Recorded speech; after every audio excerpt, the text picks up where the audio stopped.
Welcome, everybody, to Broadcast Team Alpha. And today we are giving new definition to the words cutting edge. And we are exploring the quantum possibilities like we never have before.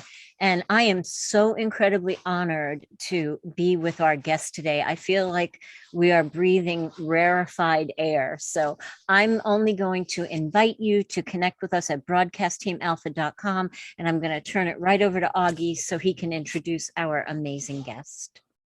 Oh, thank you, thank you, thank you, and thank you. This is going to be phenomenal because we have Raymond Moody himself with us. And everybody in the world probably know who Raymond is. So it's going to be a very short introduction, but I do want to say just a few things about him. And that is that Raymond Moody, PhD, is also a medical doctor. He's a renowned scholar, a lecturer, a researcher, and widely recognized as one of the leading authorities on near-death experiences. And he is also the one who coined NDE for near-death experiences. And I've been using that term for, I don't know, probably 20, 30 years or so. So this dates back a little bit. He's also the best-selling author of many books, and including Life After Life, Glimpses of Eternity, The Light Beyond, and Coming Back. Dr. Moody also worked profoundly to illuminate our understanding of death and dying and grief, and give us compelling answers to the question, is there life after death? And I think, folks, by the time this show is over, you are going to agree with all of us. Yes, there is. Welcome to the show, Raymond. Welcome, welcome. Thank you both so much for this. And thanks for the wonderful computer technician who tried to change my errors here and helped me do so. So thanks. So good to see you. This is exciting, Raymond. Just, I hope I can formulate good questions, but how did so I've been a nurse for 28 years. Mm-hmm. You know, did a lot of high adrenaline stuff, the burn trauma unit, ER, that stuff. So yeah, I know. How did this beautiful part of life and death, right? How did this beautiful part of life and death begin to take shape for you, that you kind of diverged from, you know, from a traditional medical perspective and kind of pioneered? Yeah. Well, as a kid, I just had no exposure to religion, fortunately for me, living in the deep South. And my passion was astronomy and related to that. The incomprehensibility of even basic questions like, how big is this thing? Yes. You know, your first thought is it goes to a wall, but then it's got to be something on the other side of a wall. But the other idea that it goes on forever, that's unintelligible too. But that was all right to me because nonsense literature was my favorite subject when I was a kid. Lewis Carroll primarily, and I don't know, I think you do have Dr. Seuss in Scandinavia now, because I think the last time I went, but Dr. Seuss and Lewis Carroll. And so no awareness of the notion of an afterlife other than the premise for a joke. I thought it was just humor.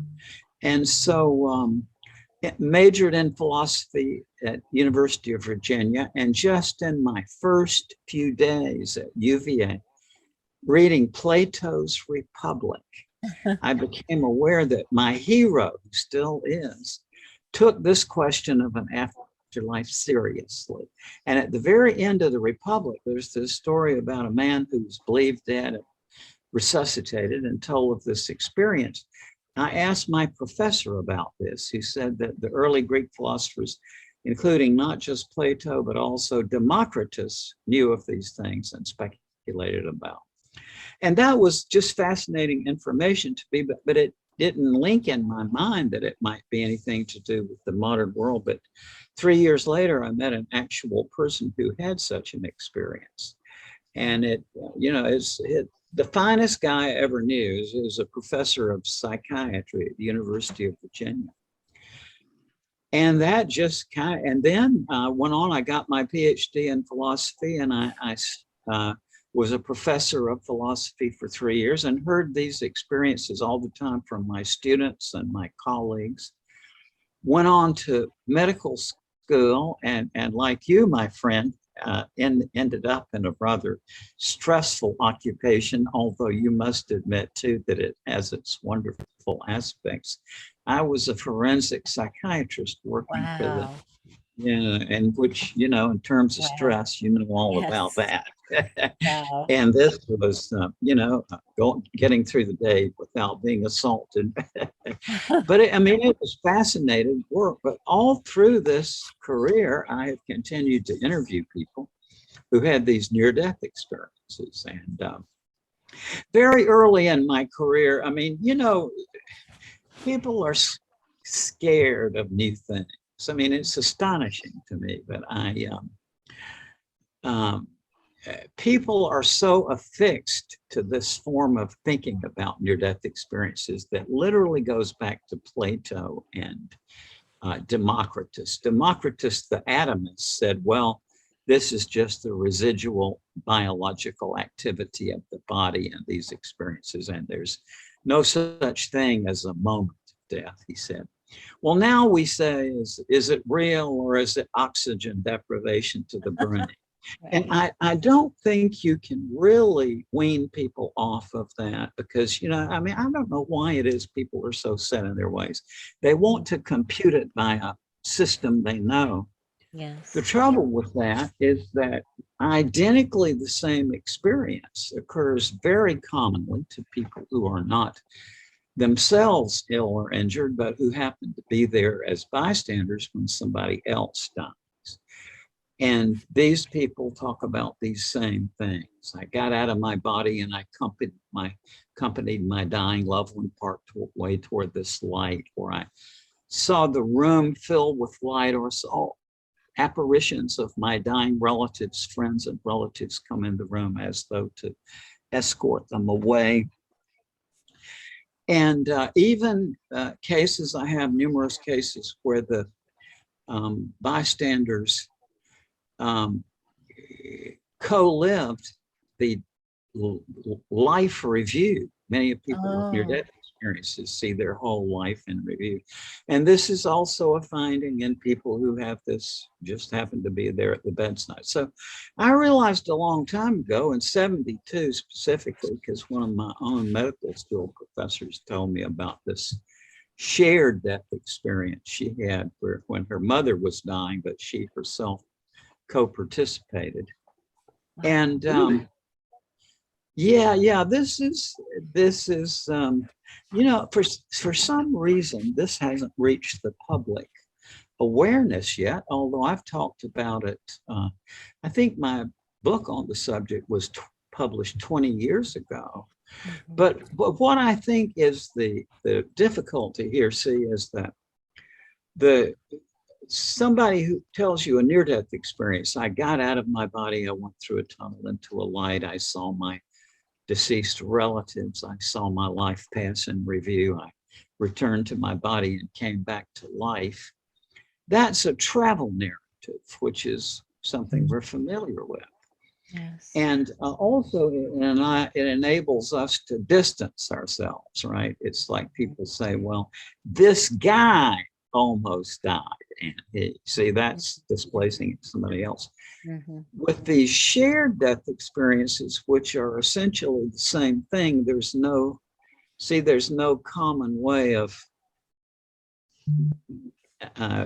verbalizing it, which people are familiar with.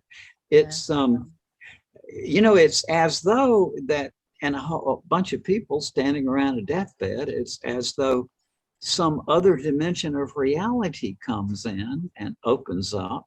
And that is something that people just don't have a common way of thinking about. Plus, they can more easily imagine themselves. See, they're standing at the bedside while a loved one dies. It's not as threatening as the,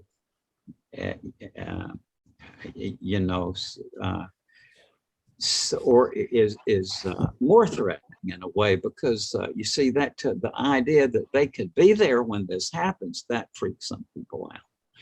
But nonetheless, even though whether people accept it or not, is a reality. And to me, it, what do we make of these things? Why is it that so often, as people die, the people there in the room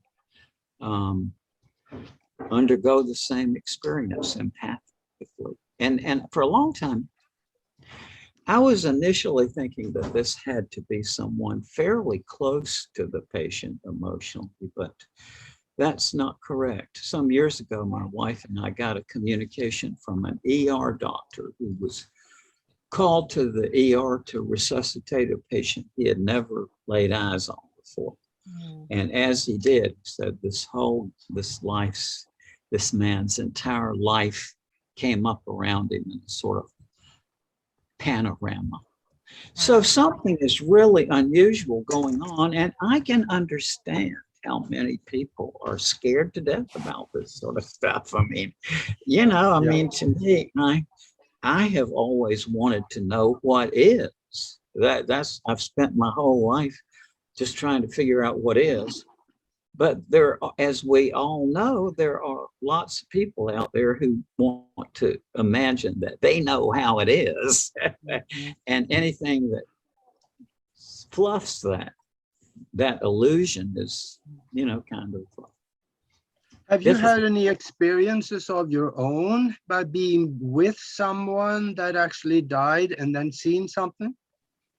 Well, I actually did, and this is so interesting because in May of 1994, I was out west with a bunch of psychologists and folks, and we were trying to figure out how to study these shared death experiences.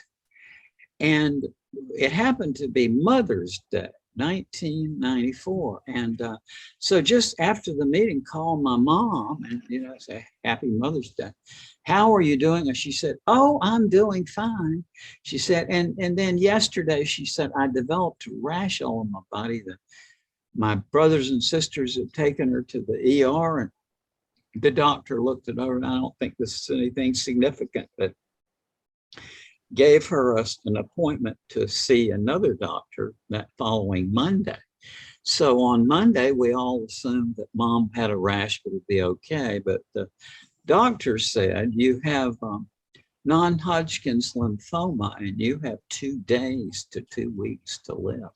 Wow. And my mom, my wife, and a couple of my brothers and sister were there as she passed away. And I mean, I don't know what to say. It just sounds so uncanny. It was though I heard my mother talking to me, but not through this. Yes. Right. But it was quite forceful. And twice she said, I love you. It came through very forcefully. And it's like the room, if you can imagine this, it was suddenly like a, not silvery, but more like platinum color, if you could call it that. And I felt I was in a kind of funnel with the narrow point where we are, and then flaring out at the bottom, and we were all taken up in this. And my sister saw the apparition of my father, who had died 2 years before, I think, and or a year and a half. And one of my brothers-in-law was talking about this amazing feeling. But you know, it's I am driven by curiosity, and strangely enough, having that experience myself, it's sort of, I just decided not to investigate it right at that moment, because, you know, I needed time to process my own, Sure. whatever that experience was. But nonetheless, subsequently, I've continued to investigate lots and lots of folks who have just the most amazing shared death experiences, as I call them, sometimes involving music. People hear beautiful music, or that your sister saw her father. That kind of makes sense, because there is this saying out there that no one dies alone. Well, that's right. I've kind of come to see that over the years. Yeah, that's true. Yeah. And so maybe there's someone coming to kind of guide you back, saying, hey, you graduated now, hey, let's go home. That's right. That's right. People say they see apparitions of the dying loved ones, deceased loved ones coming in there, and sort of, and that's a fairly common part of this too. So amazing things happen on the verge of death, and it's for some reason the society is just not ready to think of this yet. They were very happy to think about the near-death experiences, which can be kind of distanced. It's something that happens to somebody else, but the idea this could happen to them in a situation they can imagine, that is, of being there with when somebody they love dies. So this is just really startling. I love it. It's beautiful. Yeah. So what you're talking about, that what people don't want to really look at, it's just too much of a reach, you know. I mean, at least with near-death experiences, it's very predictable-ish in the stories, right? The tunnel, this happens next, right? So everybody's like, yeah, that's what happens. That's nice. It's kind of a linear path out there, and it happens, like you said, to somebody else. But it's too uncomfortable, right? Because it's so unknown for people to step into this amazing experience, this transcendent experience that people who are still very much alive and healthy are experiencing with them. It's amazing. Yes. And there's another aspect of this too. I mean, I guess at 77, I passed the age of politeness. And, you know, it really does seem to me, as I feel you two would agree, that so many Americans have been indoctrinated with these ridiculous religious ideologies that, you know, this is just not something you're supposed to approach or something. And they live their lives in fear because, you know, God's going to get them and so on. And, you know, that group will not respond to this. And I think for other people, you know, it's this old way of debate that we have that goes back to Democritus and Plato. People just want to keep that going because it's what they're familiar with. Exactly. But I say, in order really to get to the question of an afterlife, you have to do away with all of that, including the whole pseudoscience of parapsychology. I mean, one of the main obstacles to genuine, rigorous, rational inquiry into life after death is the pseudoscience of parapsychology, which formed because of the events that took place in the 1880s through early 20th century, where these people were definitely out of their element, physicists and something and such, trying to study spiritualist mediums, which is such a laughable premise if you think about it. But in that context, see, people were into scientism. It's like, well, we have this question, life after death. How do we investigate it? Science was the answer. Not realizing that that is logically incoherent, because all of the common expressions that have to do with life after death are self-contradictory or otherwise nonsensical, right? And it's the problem, in reality, in the real world, as great philosophers like A.J. Ayer said, that the notion of an afterlife, even though it brings beautiful images to our mind, makes us feel good, when you look into the cognitive content, there's no cognitive content. Now that's where the parapsychologists see they're so quaking in their boots about this. They just don't want to acknowledge it, not realizing that because this kind of particular pseudo profession, in my opinion, has very little awareness of the origins of the rational investigation of life after death. And because they jumped the gun and wanted it scientific, whereas the real deal goes back to Plato's Phaedo primarily, which read in Bertrand Russell's History of Western Philosophy in 1964, that the Christians got their theology of the afterlife from Plato's Phaedo. And respecting Bertrand Russell, but knowing that he's not an expert on religious studies, I've asked religious studies experts from all over the world, including a guy from Norway a few years ago, if that was true. And they said, yeah, it is true.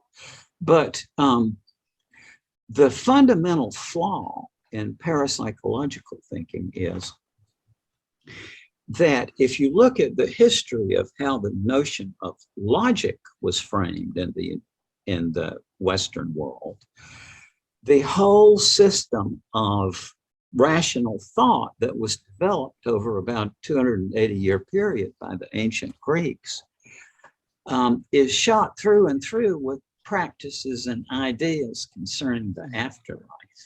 So see, the notion of an afterlife is already inherently built into this logical system that we use for investigating everything. Now, you think of the fallacy, see here, is that we're using a system of investigation that already has inbuilt principles and practices and ideas about the afterlife, and applying that to the question of the afterlife is a simple logical fallacy. It's called petitio principii. It's like assuming what they set out to prove. But this is not a personal criticism. I mean, it's just, these are all lovely people, but they're just naive.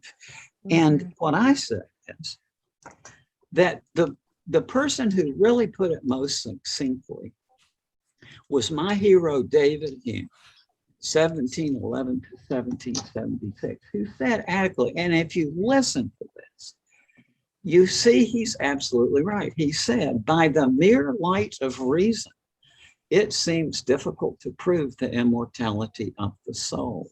Some new species of logic is required for that purpose, and some new faculties of the mind. That they may enable us to comprehend that logic. Now, Hume was implied that that was impossible because he was an ironist, but he was accurate in his statement, but he was wrong in his assumption that it's impossible. And I want to claim right now, guys, because you two are you know, you're informed people. Raymond Moody, want hereby to claim that I have solved Hume's problem. Not only that, I have, and I can, and along with it is to solve Ayer's problem, also about the unintelligibility problem. And so, listen, guys, I am not, to my detriment, I'm not a salesman. I wish I was, but I want to show you this book. I'm not trying to sell a book, honest to God, but it's making sense of nonsense. And what I do in there is that I solve Hume's problem. I show that we actually can work out a new species of logic, which opens new faculties of the mind. And then when we equip people with this new logic, then eventually that person, eventually many of those people will have near-death experiences. Wow. And what this system prepares them to do is to think logically about the afterlife question in a whole new way, so that when subsequently they have a near-death experience, they will be able to use that logic to give a new articulation of their account of the near-death experience. It has already happened at least once to a wonderful man who's a sculptor and just the kindest and eminent scientist as well, and who took my course and then had a near-death experience. And he said, Raymond, he said, while I was over there, my mind went back to the seminar, and he said, I saw that what you're saying is correct. He said, you can't comprehend how that world is connected to this world unless you take the unintelligibility axis into account again. Now, what this means is that we already have lots and lots of accounts of these experiences that are articulated through the lens of Aristotelian logic, which is predicated on literal meaning. But I think in the not too distant future, we will have other cases which are viewed not just through that lens, but through these supplementary logical principles for how do you think something is unintelligible. And this will give you what's called parallax, like the way they know it's 4.3 light years out to Alpha Centauri.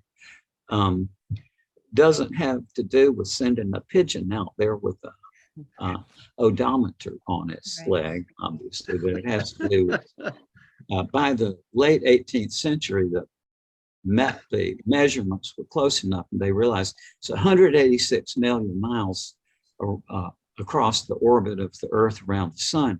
When it was here, they measured the angle carefully, waited exactly 6 months, measured it again, and you can see that triangulation would make the distance obvious. Now, we now have a similar method to use for investigating this question of life after death. And I give up.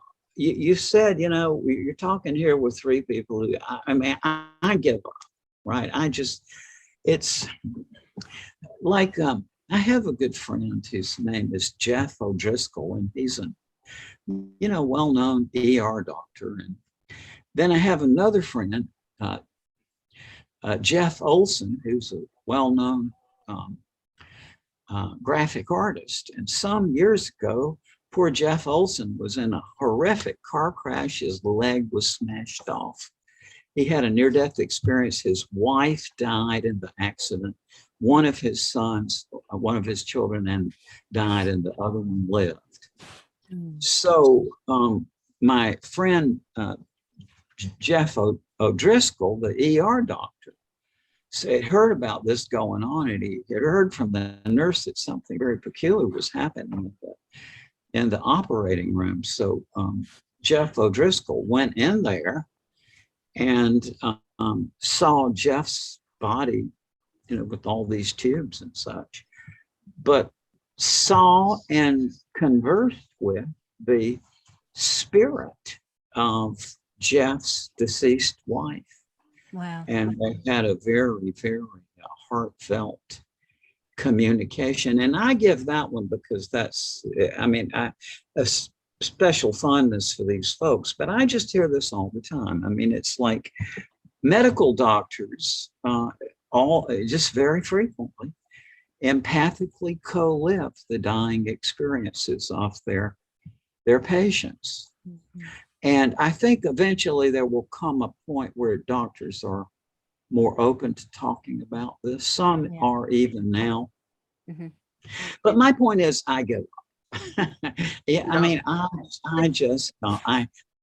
My whole life strategy has been to try to think myself out of every logical conclusion I can. That is the genuine skeptic, by the way. the people in this field who call themselves skeptics are ignoramuses who have no idea what the word means. Because let me explain what a skeptic is.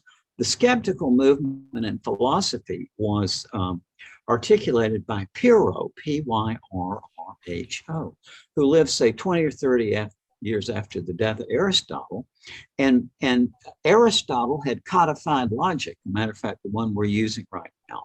And Pyrrho knew this logic very well, okay? And he said, all right, now, if you think about it, it's the system for generating conclusions, right? So as a spiritual practice, Pyrrho said, well, we know logic very well, but what if we ask every question, we really bear down, but in the end, we refrain from drawing a conclusion.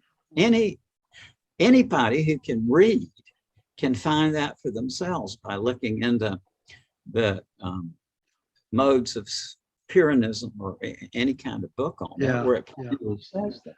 I think we are on the edge of some really opening up, because doctors are scientific creatures, mostly. Yeah. Yeah. And the thing about it is science is expanding now. We got quantum mechanics that is more understood by the masses. And the quantum mechanics now is telling us that, yes, there is something outside of the physical, and there may be something living there. And besides that, we have all the recordings of dead folks, so to speak, or spirits. The Tesla spirit radio, and Dr. Schwartz in the University of Arizona is now developing the soul phone. And we are diving into that reality outside of the physical. It is being proven scientifically. So I think we're on the edge of something just opening up. Well, I do too, but the first thing that's got to happen is people have got to admit that they can't solve the problem with the mind we have. Yeah. And that's Dr. That's what I was but gonna... we can empower our minds. We can add a new logic and open new mental faculties that really enable us to do this. And that's what I was going to ask you, Dr. Moody. Every time you said, I give up, is there some magic in the giving up? I mean, is it the surrendering of the logic that we wrench in with our brain? Is it the surrendering of that will bring us to the point of maybe opening up to the new I think paradigm? It will be expanding our logic. Absolutely. Into the realm of the unintelligible. Plato was the first to draw in a clear way the distinction between the literal and the figurative. And when he did, he predicated the true and false distinction on literal meaning. But Plato was also very concerned to figure out how unintelligible language or nonsense works. And he was doing a great job of it. But Aristotle, in my opinion, he must have been a very severely obsessional person. And the idea of nonsense was beyond the pale to him. He called his favorite term for nonsense is random talk. Well, I could show you in about 10 minutes that far from being random talk, nonsense is actually less random than ordinary meaningful language. Most people think of the level, if this is the level of ordinary meaningful language, most people think of nonsense as something down here, right? It's pre-linguistic. But once you think it through, you see it's the exact opposite. Nonsense is a sort of superstructure on ordinary meaningful language. So it's more complex in its articulation. But these are not things that people are gonna buy. I mean, I realize that. It's, people are stuck in their own parapsychological ways of looking at such, and it's a kind of hobby for them. But in terms of the skeptics, they're in an equally bad place because, see, it's... I think it's becoming obvious. Oh, yeah. Well, I would say that Pyrrho, his idea was, everybody else is rushing in this direction to get to the conclusion. His idea was refrain from drawing a conclusion, and that opens up the side pathways of inquiry. And so therefore, when somebody says to you, oh, I'm a skeptic about these near-death experiences, I think it's just the chemistry of the brain, that person is woefully uninformed. I mean, it's just, not only is it wrong, it's stupid, so stupid. That the person counts to me as an ignoramus. And I'm not going on about this because of my interest in near-death experiences. I'm going on it because I love to teach Greek philosophy, and invariably for years when I get to the skeptics, I have to go back to and undo the damage that these know-nothings, who actually are humanists. That organization is not really anything to do with skepticism. It's the humanistic. Humanism is their ideology. I also think it's becoming, if you start looking at all the evidence, and I'm calling it evidence now, that is out there, basically proving by testimonies the passing from one life to another one, going through the tunnel, getting a little bit of re-education and deciding to come back here again. And I think that this is something that is becoming almost to the point where it is accepted. And now there are all kinds of stories of people going through the tunnel, and they're kind of all dressed the same. And I remember a few decades ago, I had a discussion with a Catholic priest about this. And I told him, you know, the near-death experience, people going through the tunnel, they're all dressed the same. There's nobody coming through the tunnel that has turbans on, and, you know, like they do in the, you know, in the Far East and the Middle East. They're all dressed in Western clothing here. And he says, oh, that's because everybody else is going to hell.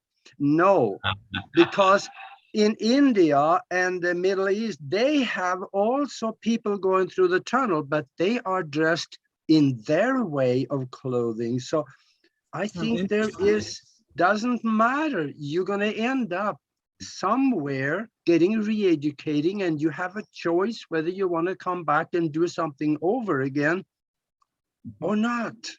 What do you think? Well, I think that to my utter astonishment, there is a certain kind of individual who enjoys the mental spectacle of imagining the rest of us who don't conform to their ridiculous religious ideology burning in hell. It seems to give them some kind of perverse joy to imagine the rest of us burning in hell. And I just don't understand that. But my invariable impression with these fundamentalists is that they are not people I would want to be living next to. I mean, you know, it's anal retention in essence. And, you know, ideology is just no fun. If you learn logic, then you can apply it assiduously, and what comes out on the other side may or may not be right, but at least you have some degree of assurance. Whereas people who are believers in ideology, they have a system, and whatever a question is, they say, oh, I know that, because then they give a flimsy bridge of supporting reasons, and that can't be fun. You know, I wouldn't be a scholar if it weren't so much fun. And I look at these people who are anal retentive and who think they know the answer, and they don't look like they're having much fun. I love that. I just can't help it. I gotta ask this because I get asked this ever so often, and that is, why are we here? With other words, the second part of that question is, what's the meaning of life? Well, you know, where I've come to is after having thousands and thousands of people telling me that whatever they were chasing before, power or money or fame, or as in my circumstance, knowledge. I've chased knowledge all my life. I had the PhD in philosophy and an MD degree plus 3 years of being a college professor before I was 31. Wow. And all of us now listening to this, so you can realize there was something really wrong with somebody. Right? And there was, you know, my whole life with my nose in the book. Mm. But whatever people were chasing before they came into this experience, they say, what this is all about is learning to love. Mm. And I mean, you know, just the older you get, you see that more. You know, this thing about the happiest life is to love others. That sounds to you, when you're a kid, you hear that as an ideal, right? Then you get into your middle age, you know, the best, happiest life is to serve others. And then it becomes aspiration, right? An aspiration. By the time you're my age and your age, it's just a fact of experience, right? Because whenever you're dwelling on yourself and thinking, oh, you're always miserable. Ego equals pain. It's when you focus your love on others and helping others that you really become. It's just a fact of life. Dr. Moody, I love what you're saying, but I would like to go back for a minute, if we may, to the people that co-experienced the life review. You know, I wouldn't be a good nurse if I didn't say, you know, I had to say hi to invisible people when my patient said, I'd like you to meet my grandmother. I'm like, oh, very nice to, you know. So why those people? Can you guess, or just, is it a vibrational thing? Is it an allowance thing? Is it? I don't know. You and I both know that this unbelievable, indescribable things happen. You and I both know that as people have a light up, right? You've seen that, I guess. Absolutely. Right? The light beams out of their eyes, not the light from the light bulb or the sun, a clear light. They may, even if they've been comatose for weeks, it's like they come back to life Exactly. and more alive than alive, people Yes. say, right? It's Yes. like with all their, and what in the name of God is going on? And many people are just scared to death about talking to about these things. One I've been interested in a long time, and I wonder if you've seen this. It's much rarer, I think, than near-death experiences, but you may have seen it, and that is people who, at least according to their loved ones, had no interest whatsoever in music or poetry, but then as they are dying, burst into song or recite poetry. Yes. And Socrates, that happened to Socrates, and he was saying that he analogized it to like the swan song. He said that the Greeks believed that swans sing the most beautiful songs of all as they're dying. And he was saying he thinks it's like a way of attuning your soul to the other side.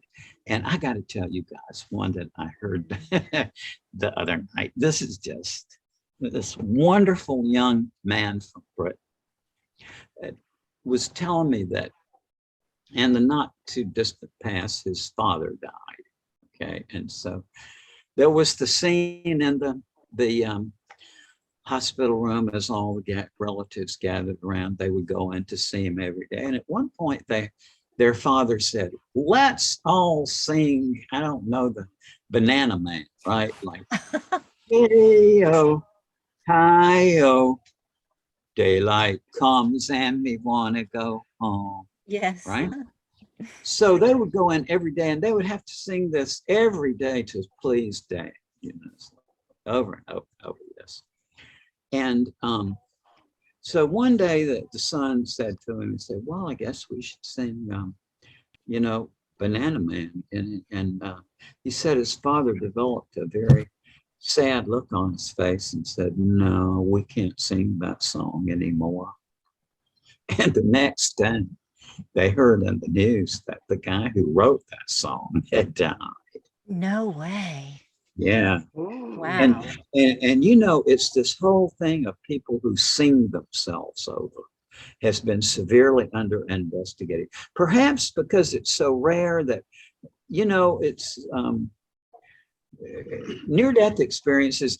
Everybody knows somebody with a near-death experience, right? But the swan song phenomenon, as I call it, is much rarer, and so therefore, when it happens to somebody, they just may think of it as a fluke. Mm-hmm. Whereas, you know, in reality, it's Why aren't we studying this in our hospices? You know, that would be you really know, I know I've heard that all the ways. It's, and I don't want to sound cynical, but you know, some people are just scared to death of this. They think that God's gonna send them to hell if they talk about. I mean, you know, it's whatever. A lot, and some people just not necessarily religious, but out of some kind of, you know, anal retentive character or you know, compulsiveness, obsessionals, people who don't like to acknowledge that there might be things that they're outside of the scope of their yes. Comprehension. Yes. Yeah. Yes. And Yeah. I have a friend, actually, he was a sniper for the army in Vietnam. He killed a lot of people, what he called in cold blood. And when he came back, he got into religion, and he was totally convinced that, yeah, this is not going to go good for me when I step out of the body. But then he had a near-death experiences. None of that happened. He said it was wonderful. He felt the love. He saw the light. He went through the tunnel, and I think it was his mom, I think he said, that was at the other end of the tunnel, and said, no, son, you can't come here. You got more work to do yet. Go back.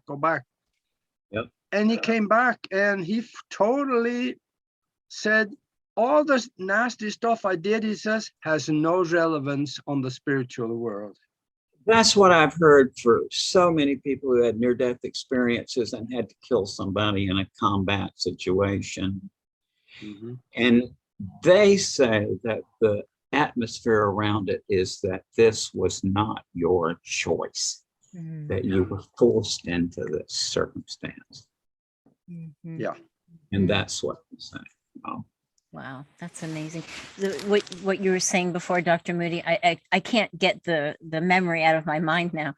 I was in the ICU working as a nurse, and this young woman, she was about my age at the time, I was in my 30s, her father was dying, and he was one of these, you know, gruff, you know, non-loving,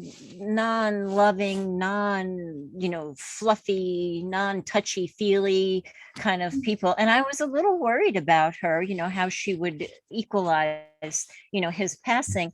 But you were right, Dr. Moody. He was essentially comatose, had his rally, woke up, and was talking about how the flowers have never been more beautiful, the colors more vibrant, nor the music more beautiful.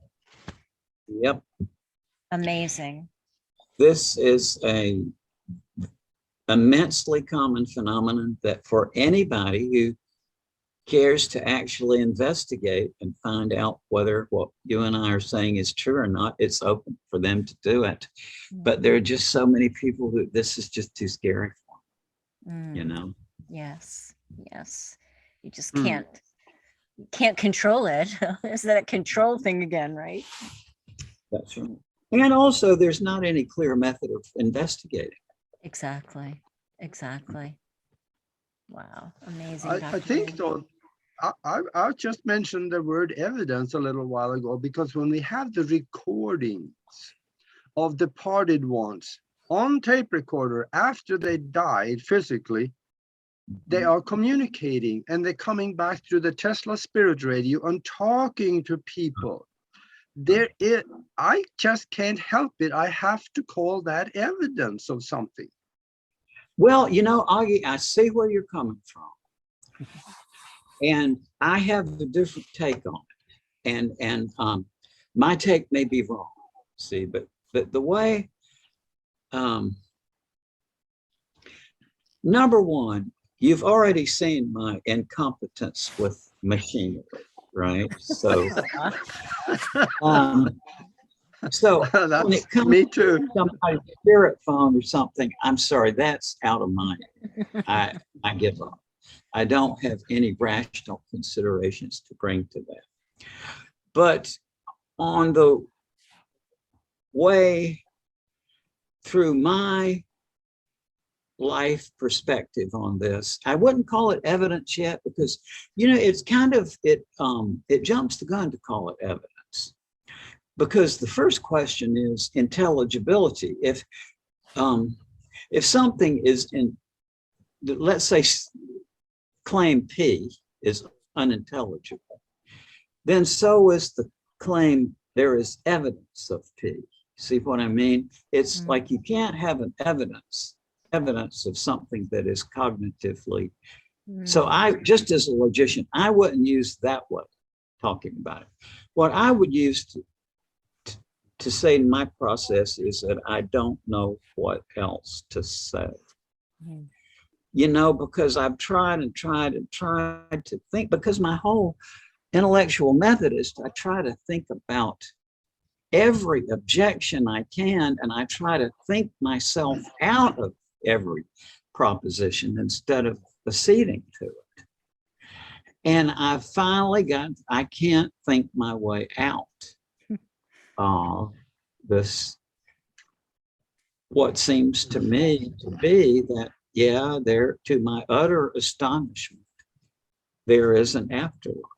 Also, I will say that I wouldn't try to persuade anybody else of that. I think that people have to go through their own way. And you know, there is a horrible chance of professional malpractice in this same. I've always looked at the question of life after death, not just as a question of rational inquiry, but also a profound method of profession, a profound question of professional ethics. And that comes from Plato, who pointed out, he said, this is the most important question of existence. And he said, we have a duty, he says, to really, just to subject this to every kind of withering criticism we can, you know, to see what lasts. And he said, there's always an element of consolation in it. Now, let's say some parapsychologist or somebody announced to the world, I have scientific proof of an afterlife. I have proof of an afterlife. Now, that may make people feel good and a surge of the moment. And I know from my specialty of grief therapy and counseling with people that there's lots and lots of people out there who've been through terrible grief. I lost my first child in 1970 at the age of 36 hours. Oh my goodness. I'm still working with that. Now imagine the situation where some bold person, and usually they're not too critically inclined, says, I've got proof of life after death. Now you think of, in this society, sadly, lots of people, if you have a doctoral degree behind your name is like, oh, I learned that when I got my PhD in philosophy. This is terrible.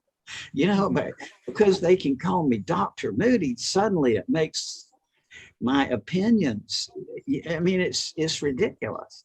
And my point is that let's suppose that in this situation, see, these people who are grieving, they are going to take comfort from the fact that the alleged scientist says there's life after death. Well, now flash forward and think of it, which has always happened in the past. Some flaw is spotted in the proof, right? Now, where does that leave the people who took comfort and consolation from the first irresponsible statement? So to me, that is professional malpractice. The only way you can come up with the proof of life after death, it has to be a situation where everybody can see it for themselves. And I claim that it can be done, but it's gonna, what holds most people back in thinking about this question of life after death is what Plato articulated as, I call it, the narrative concept problem. Plato said that because the notion is so obscure, the notion of afterlife, we have to have some kind of story or a narrative account just to get it started. But then he went on quickly to say, he said, even if we had a bazillion narratives, that's not going to add up to rational proof of an afterlife. What we need in addition is some sort of set of concepts that link the experiential narratives to the statement of life after death, that there is life after death. And as we all know, these wonderful people that we deal with, you know, as long as it's just stories, and I myself, I've heard thousands of these stories. I can't wait to hear the next one. Aww. But there are also many people who they will listen to the stories internally, but as soon as it becomes a matter of concepts, their eyes go up, right? I mean, I've seen it happen for 30, 40 years, and that's the reality. Maybe there is, maybe there is evidence of life after death, but it is an individual one. For each one, they prove it to themselves only. Well, I would say that I wouldn't use the word evidence, but I say that the way I put that is that these near-death experiences are self-certifying, right? Yeah. That William James, in his chapter on mysticism, said that the main characteristics of a mystical experience are, number one, ineffability. No matter how articulate people, I just can't describe it to you. Or number two, the self-certifying character of it. It is in itself a noetic experience just by having the experience, you know. Yeah. That's right, and I agree with that. It's to people to whom this happens, it is the primary knowledge they have, because everything else, then, you know, that's the most certainty they have. I remember there were, oh gosh, it's quite a few years ago now, maybe a decade or two, that I read an article about someone that built, I think it was called a Chapel of the Hills, where they built this room with, they had mirrors, darkened mirrors behind each other. And they were sitting in, people could sit in the room in prayer for sometimes as much as 2 days, but they could see people in the mirrors or coming out of the mirrors. Wow. Yes, this is very well known from the Greek tradition. The oracles of the dead, which were one of the foundational institutions of the West.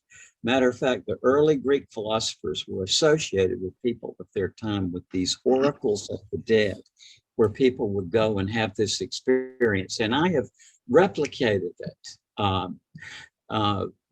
just 30 years ago, I guess.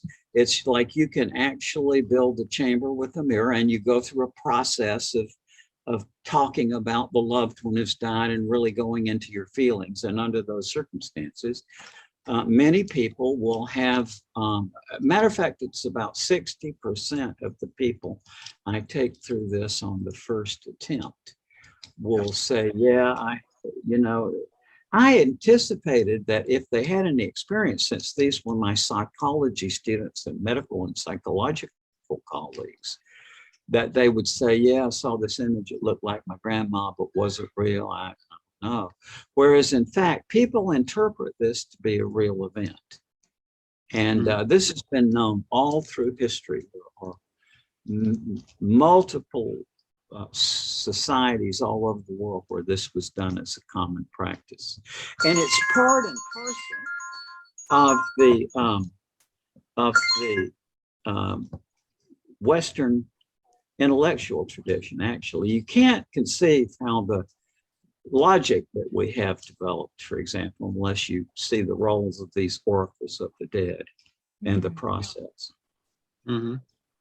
Yeah, I remember reading about that, and that was somewhat similar as the Egyptian mind mirror, where they, back then, they didn't use glass, they didn't have it, but they had polished brass walls, and people sat in there, and they could have people walking out of the wall and conversing with them.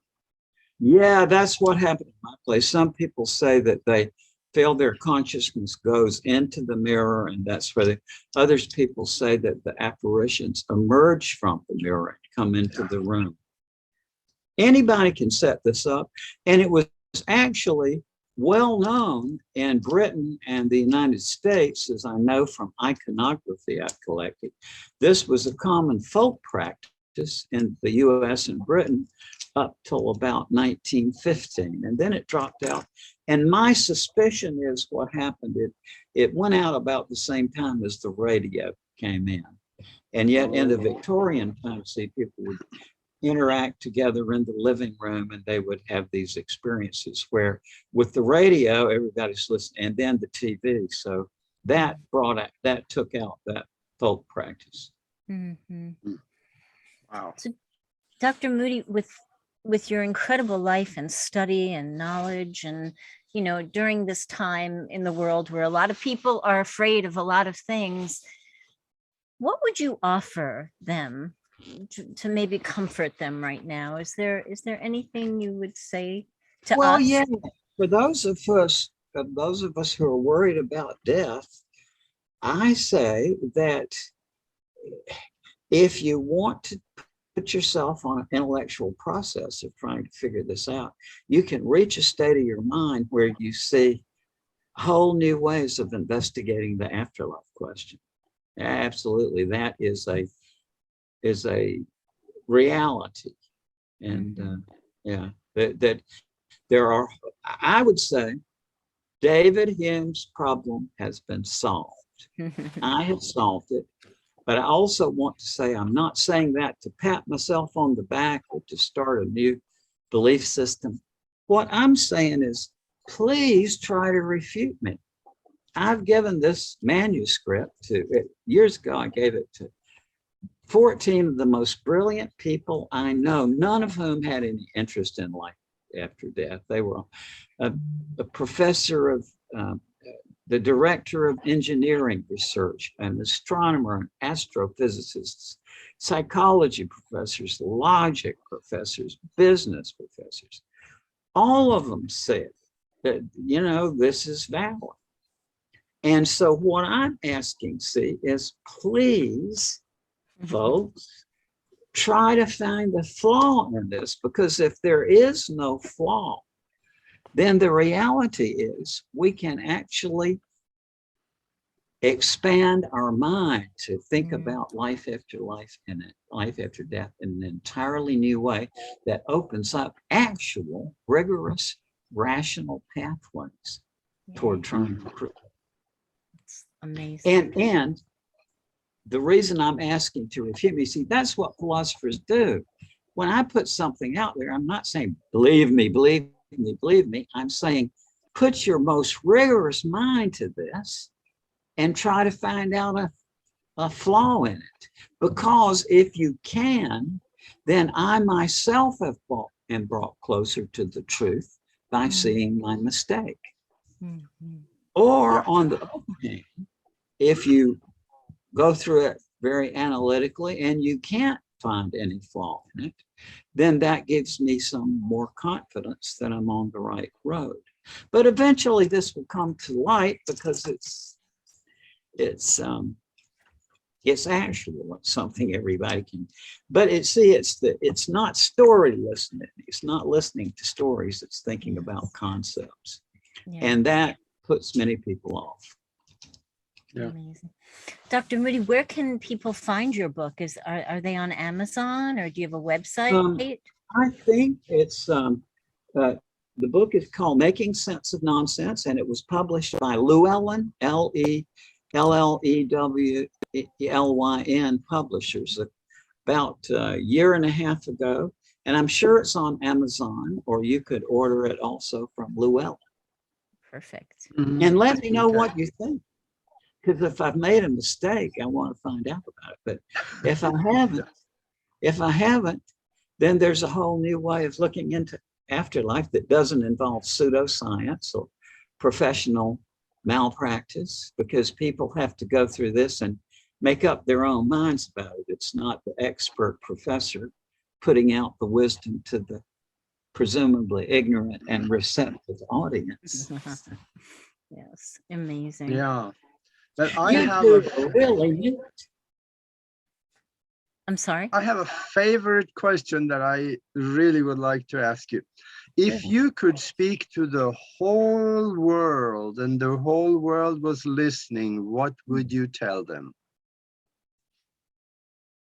well, depending on the amount of time I had. If I had an inadequate amount of time, I could take them through a process that I could show that you can think about the afterlife logically, but not only that, that it benefits you in your profession as a medical doctor or an advertiser or just lots of other attorneys, lots of other folks other than people interested in the afterlife have tell me they've been benefited by this system in their own particular professions. Yeah. Wonderful. Dr. Moody, thank you so much. I hope you'll come back and Yeah. join us again. Well, I was just about to ask you guys the same thing. Oh, good. Oh, that'd be wonderful. That's That would be Yeah, so wonderful. let's do it again. And thank you Yeah. also to all the people listening in. I really appreciate it. Thank you so much, Dr. Moody. Yeah, thank you very much. And then we will talk to you again soon. We love to have you back, and we'll have another deep discussion. And until then, be good to each other. That's so true. Love each other. Yeah. So thank you all so much. Thank you, Dr. Thank you, Moody. now. Love you. Love to you.